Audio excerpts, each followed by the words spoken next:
Bien le bonjour. Aujourd'hui, nous allons essayer de répondre à la question pourquoi envoyer des avions dans l'espace.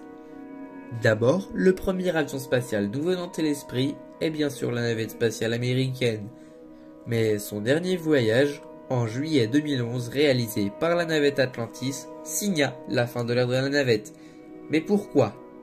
Tout d'abord, la navette était technologiquement complexe et à chaque fin de vol, des propulseurs d'appoint et un réservoir externe devaient être fabriqués. Et la navette devait subir des réparations et des modifications. Les prix ne faisaient que doubler à chaque lancement et la NASA avait d'autres projets en tête, tels que le X-33. Alors, une fois la station spatiale internationale finie, la navette est officiellement hors service. Mais pourquoi ce système de réutilisation n'a pas été revu par les agences spatiales? En réalité, dans l'ombre, une navette non habitée est en fonction.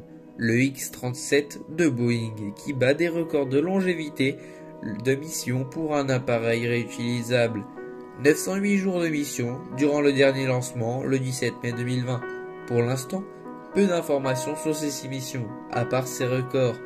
D'autres engins utilisant le système de réutilisation sont en phase de test, comme le très connu Starship.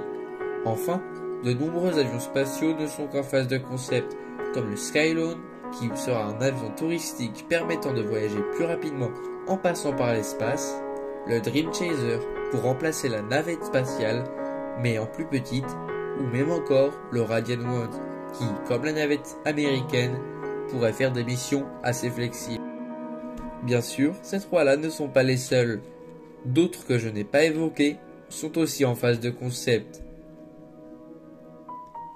Pour conclure, envoyer des avions dans l'espace est plus ou moins pratique pour la réutilisation et est un système peu répandu, car compliqué à mettre en place.